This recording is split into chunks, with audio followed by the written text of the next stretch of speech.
अस्सलाम वालेकुम to all. तो आज मैं आप लोगों के साथ शेयर करूंगा उस्मानी फाउंडेशन का सेकंड मिनी मॉक टेस्ट जो कि साइंस का है। इसमें टोटल 70 क्वेश्चन है। सारे क्वेश्चन मैं आपको विद एक्सप्लेनेशन अच्छे से समझाऊंगा। तो चलिए अपनी वीडियो को स्टार्ट करते हैं। तो इसमें जो हमें फर्स्ट क्वेश्चन दिया गया है, इसमें पूछा गया है विच of the following is a kharif crop. हमें खरीफ क्रॉप के बारे में पूछा गया है, तो हमें सबसे पहले जानना होगा खरीफ क्रॉप क्या होती हैं। ओके, तो the crop which are sown in the rainy season are called kharif crop, यानी कि जो फसलें बरसात के मौसम में उगाई जाती हैं उन्हें हम खरीफ क्रॉप कहते हैं। तो खरीफ क्रॉप के एग्जाम्पल होते हैं हमारे पैडी, मेज, soybean, groundnut, cotton and rice. तो इसमें हमें ऑप्शन सी राइस मिल गया, इसलिए ऑप्शन सी हमारा करेक्ट हो जाएगा। और जो हमारी खरीफ क्रॉप होती है उसकी यानी कि कौन कौन से महीने में वो उगाई जाती है, तो वो उगाई जाती है जून से लेकर सितंबर के बीच में। ओके, तो बढ़ते अपने सेकंड क्वेश्चन की तरफ। The process of loosening and turning the soil to prepare it for sowing is called. तो जब हमारी जो फसल होती है उसको उगाने से पहले हम जो मिट्टी को तैयार करते हैं, उसे लूज करते हैं, ढीला करते हैं, उस प्रक्रिया को हम कहते हैं प्लगिंग। ओके, तब बढ़ते हैं अपने थर्ड क्वेश्चन की तरफ। What is the primary purpose of adding fertiliser to the soil. तो हमसे नीचे कुछ प्राइमरी पर्पज पूछे गए हैं जिसकी वजह से हम मिट्टी में फर्टिलाइजर को ऐड करते हैं। तो चलिए अपने ऑप्शन को पढ़ते हैं। इसमें फर्स्ट ऑप्शन है इम्प्रूविंग सॉइल टेक्सचर। जो सॉइल का टेक्सचर होता है वो इम्प्रूव करने के फर्टिलाइजर डाली जाती हैं। ये ऑप्शन बिल्कुल सही है हमारा। सेकंड ऑप्शन है कंट्रोलिंग पेस्ट। तो इसमें हमारा option number A, B and D wrong हो जाएंगे और जो हमारा ऑप्शन नंबर सी है वो हो जाएगा करेक्ट। बिकॉज जो इम्प्रूविंग सॉइल टेक्सचर होता है वो उसको होता है मैन्योर का काम। किसका काम होता है? मैन्योर, यानी कि खाद का काम होता है वो। और कंट्रोलिंग पेस्ट तो उसका काम होता है पेस्टिसाइड का, ये काम होता है पेस्टिसाइड का। और इंक्रीजिंग सॉइल एसिडिटी तो ये तो कोई मतलब है ही नहीं है, इसलिए ये हमारा गलत हो जाएगा और हमारा ऑप्शन नंबर सी होगा करेक्ट। तो हम बढ़ते हैं अपने नेक्स्ट क्वेश्चन की तरफ। Question number 4, Which of the following tools is used for sowing seeds in rows? तो हमारा क्वेश्चन नंबर 4 का करेक्ट आंसर हो जाएगा seed drill, because seed drill is used for sowing. तो बढ़ते हैं अपने नेक्स्ट क्वेश्चन की तरफ। Question number 5, the practices of growing 2 or more crops simultaneously on the same piece of land is known as।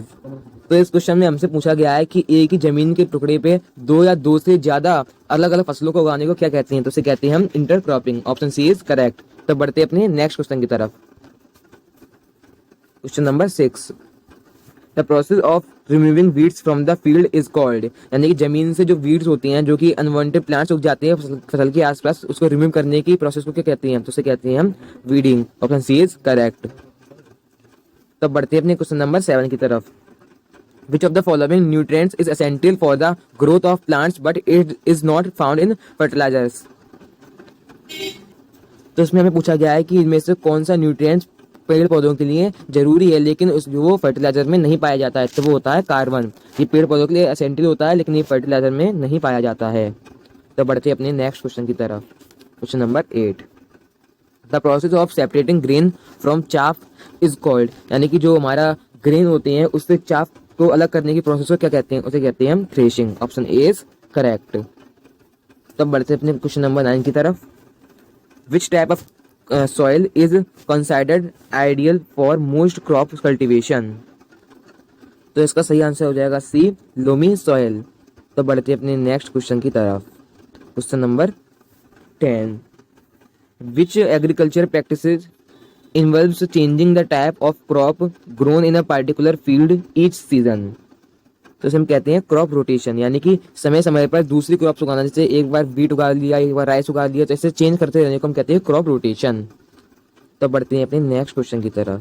Question number 11, which tool is use to turn over the soil and bury crop residues. तो इसका सही answer हो जाएगा हमारा ए, plugs. Okay, तब बढ़ते अपने question number 12 की तरफ। विच of the following is a rabi crop. इसमें रबी क्रॉप पूछी गई है, तो जो हमारा इसमें वीट है वो हो जाएगी हमारी rabi crop. Option B is correct, because wheat, gram, pea and mustard is a example of rabi crops and rabi crops are those crop which are grown in the rainy season and their time period is generally from October to March. Okay, तो option B हमारा correct हो जाएगा।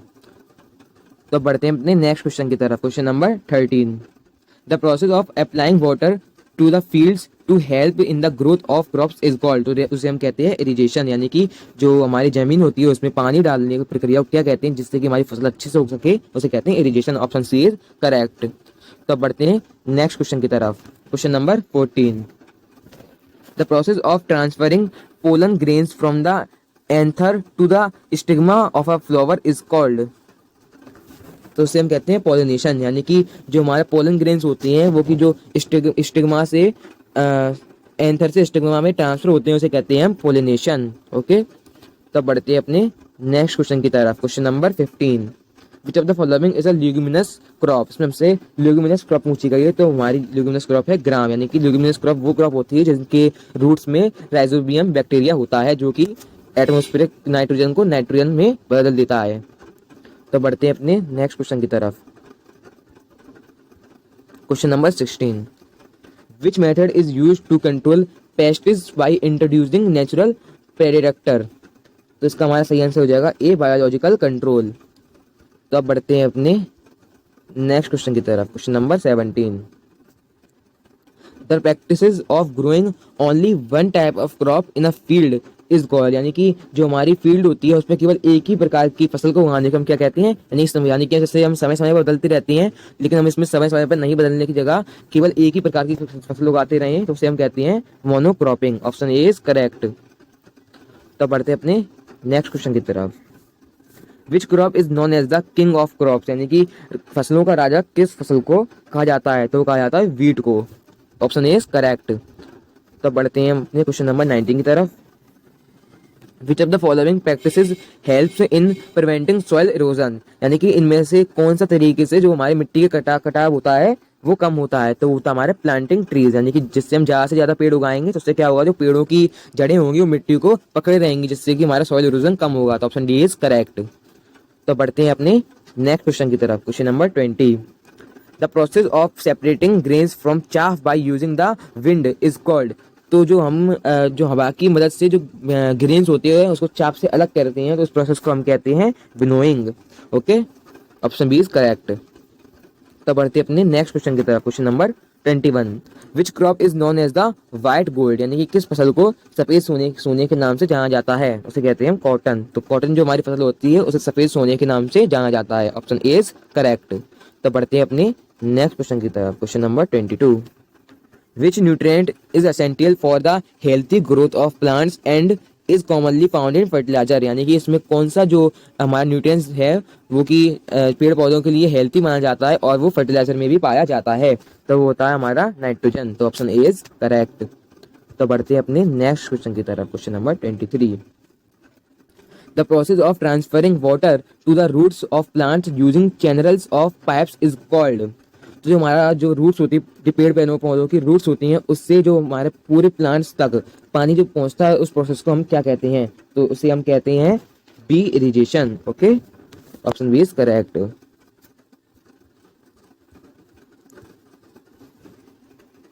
Question number 24, which of the following is a kharif crop, इसमें हमें खरीफ crop पूछा गया है, शायद क्वेश्चन दोबारा से आ गया है, तो इसका हमारा सही आंसर हो जाएगा डी मेज। खरीफ क्रॉप क्या होती है वो मैं आपको ऊपर बता चुका हूँ। तो बढ़ते हैं अपने नेक्स्ट क्वेश्चन की तरफ। Question number 25, the process of scattering seeds in the field is called, तो हमारा जो टेकिंग है इसका मतलब होता है बिखेरना, तो हमारा इसका सही आंसर हो जाएगा ए सोइंग। तो बढ़ते हैं अपने नेक्स्ट क्वेश्चन की तरफ। Question number 26, which agriculture practices involves growing different crops on the same piece of land in a pre planned sequence, तो हमारा क्वेश्चन नंबर 26 है, इसका सही आंसर हो जाएगा ए क्रॉप रोटेशन। ये भी क्वेश्चन दोबारा से रिपीट हो गया है, इसमें आपको ऊपर बता चुका हूँ। चलिए अपने नेक्स्ट क्वेश्चन की तरफ बढ़ते हैं। Question number 27, the process of removing husk from the grains after threshing is called, तो ऐसे ही हमारा सेम क्वेश्चन ऊपर आया था, बस इसमें हस्क लगा दिया है चाफ की जगह, तो इसका हमारा सही आंसर हो जाएगा winnowing. Option B is correct. तो बढ़ते हैं अपने नेक्स्ट क्वेश्चन की तरफ। Question number 28, coal is formed from the remains of, जो कोल होता है वो किससे फॉर्म होता है, यानी कि किसके बचे हुए हिस्सों से फॉर्म होता है, तो इसका हमारा सही आंसर हो जाएगा बी ट्रीज एंड प्लांट्स, यानी कि जो हमारे ट्रीज एंड प्लांट्स होती हैं जब वो सड़ जाती हैं, गल जाती हैं और मिट्टी के अंदर हजारों सालों तक दबी रहती हैं, उसके बाद हमारा जो कोल होता है वो फॉर्म होता है। तो बढ़ते हैं अपने नेक्स्ट क्वेश्चन की तरफ। Question number 29, the main constituent of coal is, तो जो हमारा कोल होता है उसमें मेन कंस्टिट्यूएंट क्या होता है, तो वो होता है हमारा एक कार्बन। तो कार्बन जो होता है कोल में पाया जाता है। बढ़ते हैं अपने नेक्स्ट क्वेश्चन की तरफ। Question number 30, which process is responsible for the formation of coal over millions of year, यानी कि जो हमारा कोल होता है जो कि मिलियंस ईयर में बन के तैयार होता है, उसकी फॉर्मेशन की प्रोसेस को क्या कहते हैं, तो उसे हम कहते हैं decarbonisation. Okay, option D is correct. तो बढ़ते हैं अपने नेक्स्ट क्वेश्चन की तरफ। Question number 31, what is the primary use of coal, यानी कि इसमें कुछ प्राइमरी यूज है कोल के, इनमें से कौन सा करेक्ट है, ये हमसे पूछा गया है। तो हमारा ए है फ्यूल फॉर न्यूक्लियर रिएक्टर्स, जो हमारा जो कोल होता है वो एज अ फ्यूल वर्क करता है न्यूक्लियर रिएक्टर्स में। मेकिंग ज्वेलरीज, ये नहीं, तो गोल्ड का वो काम होता है। इलेक्ट्रिसिटी जनरेशन, ये भी गलत है। मैन्युफैक्चरिंग प्लास्टिक्स, ये भी गलत है। तो ऑप्शन ए हमारा करेक्ट हो जाएगा। तब बढ़ते हैं अपने नेक्स्ट क्वेश्चन की तरफ। Question number 32, bituminous coal is also known as, जो हमारा कोल का एक टाइप होता है विटामिनस, उसे हम किस कोल के नाम से जानते हैं, तो इसका हमारा सही आंसर हो जाएगा D, soft coal. Bituminous is also known as soft coal, option D is correct. तो बढ़ते हैं अपने नेक्स्ट क्वेश्चन की तरफ। Question number 33, which of the following is the purest form of carbon, जो हमारा प्योरेस्ट फॉर्म ऑफ कार्बन होता है उसे हम क्या कहते हैं, तो वो होता है हमारा coke, option C is correct. Sorry, coal tar is called the pure form of carbon, option B is correct. तो अब बढ़ते हैं अपने नेक्स्ट क्वेश्चन की तरफ। Question number 34, petroleum is a mixture of, जो पेट्रोलियम होता है वो किस चीज का मिक्सचर होता है, वो होता है हमारे हाइड्रोकार्बन्स का मिक्सचर। तो बढ़ते हैं अपने नेक्स्ट क्वेश्चन की तरफ। Question number 35, LPG is the abbreviation of, हमारा एलपीजी होता है वो किसका एब्रिवेशन होता है, तो इसका सही आंसर हो जाएगा ए, लिक्विफाइड पेट्रोलियम गैस। अब बढ़ते हैं नेक्स्ट क्वेश्चन की तरफ। Question number 36, natural gas is primarily composed of, natural gas होती है प्राइमरली कंपोज्ड किससे होती है, तो वो होती है हमारे A, methane, option A is correct. तो बढ़ते हैं अपने नेक्स्ट क्वेश्चन की तरफ। Question number 37, which process is used to separate different fractions of petroleum based on their boiling points, तो जो हमारा डिस्टिलेशन होता है उससे क्या होता है, जो हमारे जो पेट्रोलियम होती हैं इनके बॉइलिंग पॉइंट्स होते हैं उनसे हम उसे कैटेगराइज कर सकते हैं, इसलिए हमारा ऑप्शन ये करेक्ट हो जाएगा। तो बढ़ते हैं अपने नेक्स्ट क्वेश्चन की तरफ। Question number 38, which of the following is a non renewable source, इसमें पूछा गया है कि नॉन रीन्यूएबल सोर्स कौन सा है, तो ऑप्शन ए है सोलर एनर्जी और ऑप्शन बी है वाइंड एनर्जी। तो जो हमारा रीन्यूएबल सोर्स ऑफ एनर्जी होता है वो होता है इसे हम केवल एक ही बार यूज कर सकते हैं, और जो हमारा नॉन रीन्यूएबल होता है, सॉरी, जो हमारा रीन्यूएबल सोर्स ऑफ एनर्जी होता है उसे हम कई बार यूज कर सकते हैं, और जो हमारा non renewable source of energy होता है उसे केवल हम एक ही बार यूज कर सकते हैं। तो जो हमारा सोलर एनर्जी होती है उसे हम कई बार यूज कर सकते हैं, और जो हमारी वाइंड एनर्जी होती है उसे भी हम कई बार यूज कर सकते हैं। तो वो हमारा non renewable source of energy नहीं होगा, वो होगा हमारा रीन्यूएबल सोर्स ऑफ एनर्जी। तो हम अब आगे के ऑप्शंस पढ़ते हैं, जिसमें हमारा सी है वो है कोल और डी है जेनरेटिलम एनर्जी। तो ये हमारा जो जनरेशन एनर्जी है ये हमारा रीन्यूएबल सोर्स ऑफ एनर्जी है। जो हमारा कोल है वो हमारा है non renewable source of energy, because अगर हम कोल का एक बार यूज कर लेंगे तो उसे हम दोबारा यूज नहीं कर पाएंगे। तो बढ़ते हैं अपने नेक्स्ट क्वेश्चन की तरफ। Question number 39, the first step in the formation of coal is, यानी कि जो हमारा कोल होता है जो कि कार्बोनाइजेशन प्रोसेस से बनता है, तो उसके बनने का फर्स्ट प्रोसेस जो स्टेप होता है उसे क्या कहते हैं, उसे कहते हैं हम पीट formation, option D is correct.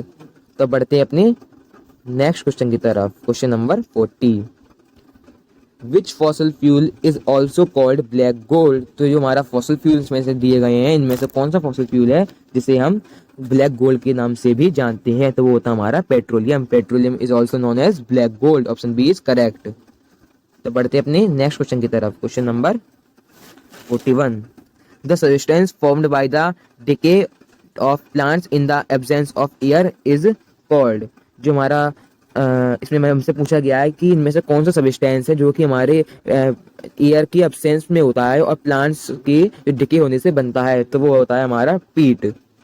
Option D is correct. Peat is a form of coal, peat is the type of coal. Okay, question number 42, which process converts heavy fractions of crude oil into lighter fractions? जो इनमें से हमसे process पूछी गई है जो crude oil होता है उसकी हैवी फ्रैक्शन से उसको लाइटर फ्रैक्शन में कन्वर्ट कर देता है। तो इसका हमारा सही आंसर हो जाएगा ए, क्रैकिंग। ओके, तब बढ़ते अपने नेक्स्ट क्वेश्चन की तरफ। Question number 43, which type of coal has the highest carbon content and the lowest moisture content? यानी कि हमसे इसमें कार्बन कोल का टाइप पूछा गया है जिसमें सबसे ज्यादा कार्बन पाया जाता है और सबसे कम मॉइस्चर यानी कि नमी पाई जाती है। तो इसका हमारा सही आंसर हो जाएगा सी, anthracite.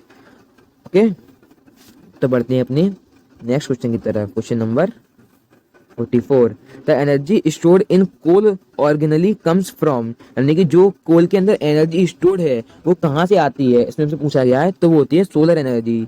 Okay, solar energy stored in coal originally comes from solar energy.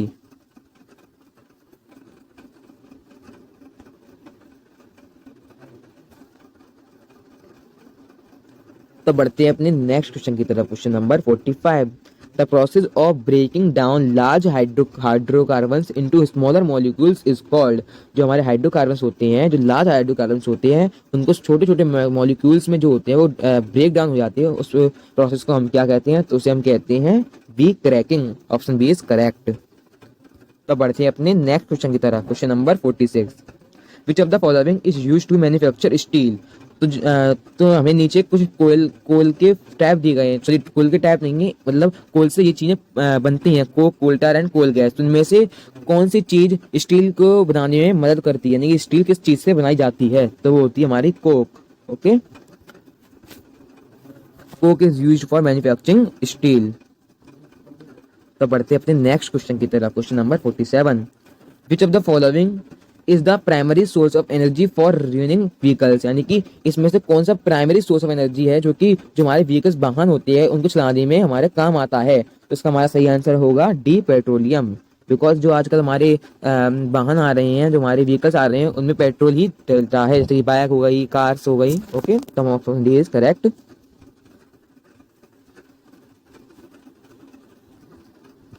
तो अब बढ़ते हैं अपने नेक्स्ट क्वेश्चन की तरफ। Question number 48, which of the following is an example of beneficial microorganism? यानी कि इनमें से कौन सा एग्जाम्पल एक बेनिफिकल यानी कि जो माइक्रो ऑर्गेनिज्म हमें मदद करते हैं, यानी कि फ्रेंडली माइक्रो ऑर्गेनिज्म कह सकते हैं, उसका एक एग्जाम्पल है?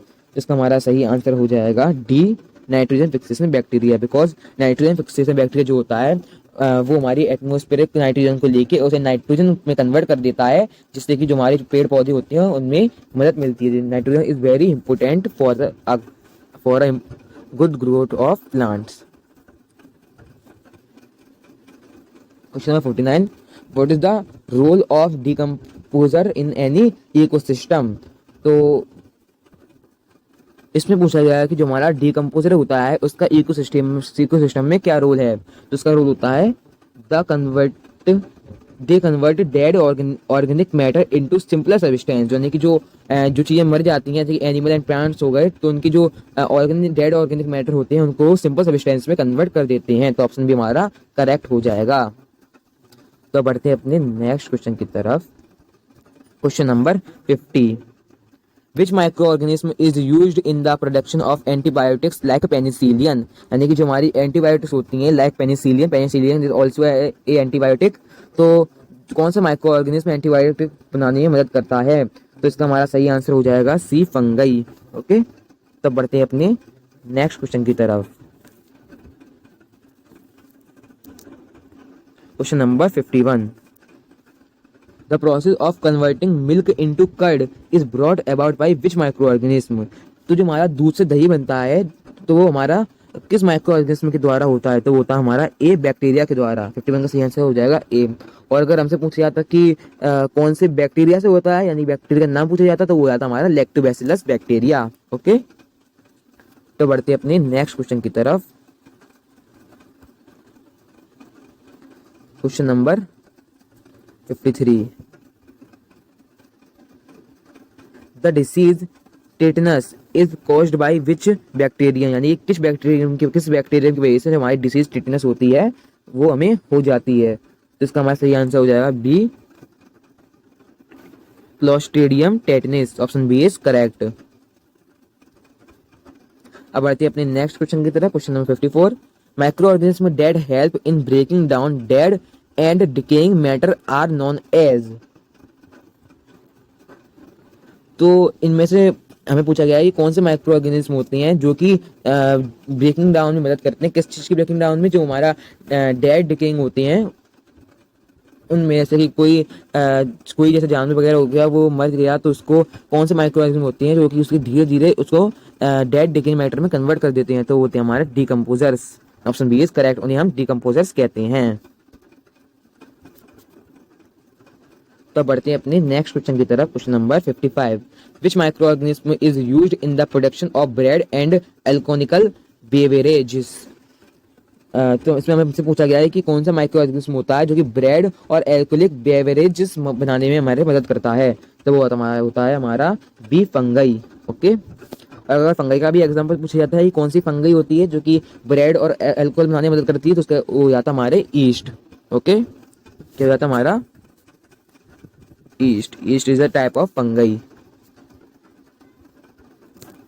तो बढ़ते हैं अपने नेक्स्ट क्वेश्चन की तरफ। Question number 56, the process of converting atmospheric nitrogen into a usable form by plants is called. उसे कहते हैं हम नाइट्रोजन फिक्सेशन। या मैंने आपको ऊपर बताया था। और नाइट्रोजन फिक्सेशन कौन करता है?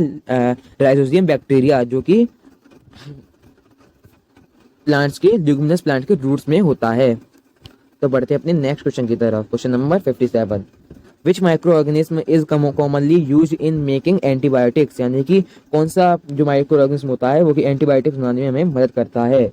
तो इसका मैं सही आंसर हो जाएगा ए, बैक्टीरिया। ओके, तो बढ़ते हैं अपने नेक्स्ट क्वेश्चन की तरफ। क्वेश्चन नंबर 58,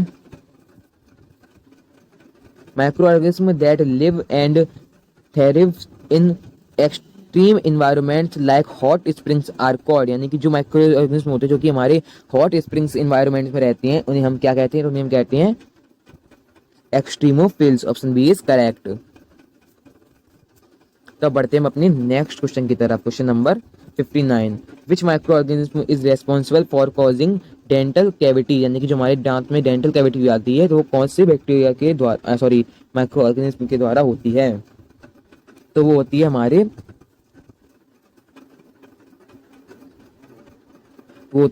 स्ट्रेप्टोकोकस म्यूटेंस की वजह से। Option A is correct. अब बढ़ते हैं अपने नेक्स्ट क्वेश्चन की तरफ। Question number 60, the micro organism rhizobium is associated with which process. मैं आपको बहुत ऊपर बता चुका हूँ, शायद 2 या 3 क्वेश्चन आ चुके हैं इससे रिलेटेड।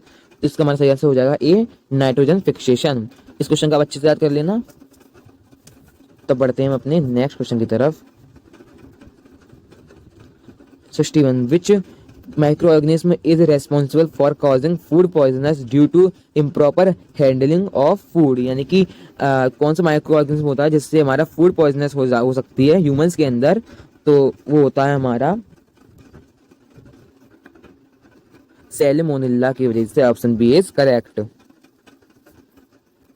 तो बढ़ते हैं अपने नेक्स्ट क्वेश्चन की तरफ। Question number 62, the black death of bubonic plagues a deadly disease in the past was caused by which bacterium, यानी कि एक जो डिसीज हुई थी इसका नाम है ब्लैक डेथ, वो कि पहले जमाने में हुई थी, पास्ट में हुई थी, वो किस बैक्टीरियम की वजह से हुई थी?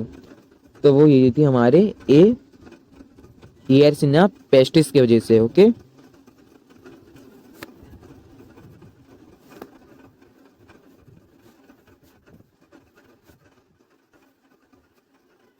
ट्यूबरक्लोसिस, इस वजह से होती है माइक्रोबैक्टीरियम ट्यूबरक्लोसिस।